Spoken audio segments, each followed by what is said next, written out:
Anyong Chinggudol, this is Raymond Regalario. And sa video na to ay share ko naman sa inyo ang Korean grammar na unde or niyunde. So saan nga ba ito ginagamit? Sabi dito, it attached to adjective stem to show that the preceding content serve as the background for the following content. In English term, it means but, so, or therefore.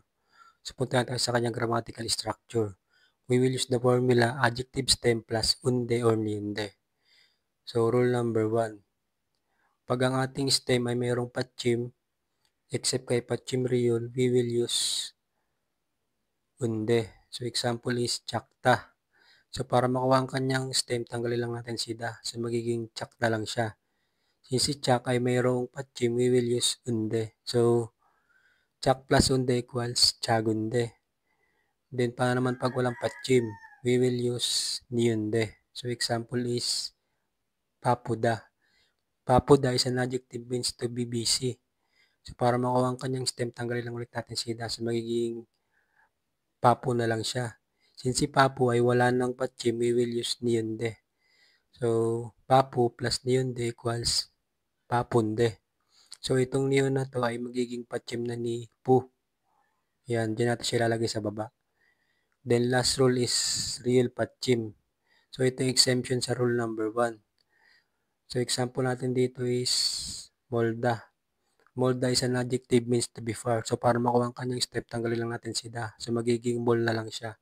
So ang sabi sa rules, kapag ang stem natin ay real ending, i-omit lang natin siya o tatanggalin lang natin siya. So magiging mo na lang siya. So since si mo ay wala ng patchim, kaya ingatas natin sa kanya isiniyunde.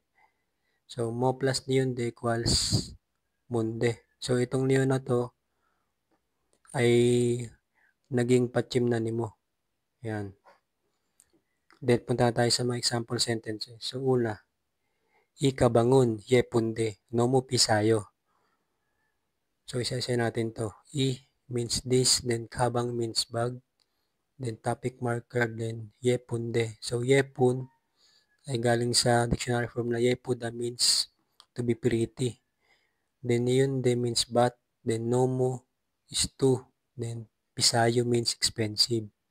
So ikabangun, yepunde, nomo pisayo means this bag is pretty, but it is too expensive.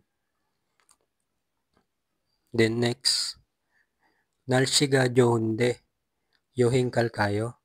So isa-isahin natin to. So nalsi means weather, then subject marker, then johunde. So cho ay galing sa dictionary formula chota means to be nice. Then unde means so, then yohing, so trip, then kalkayo means shall we go.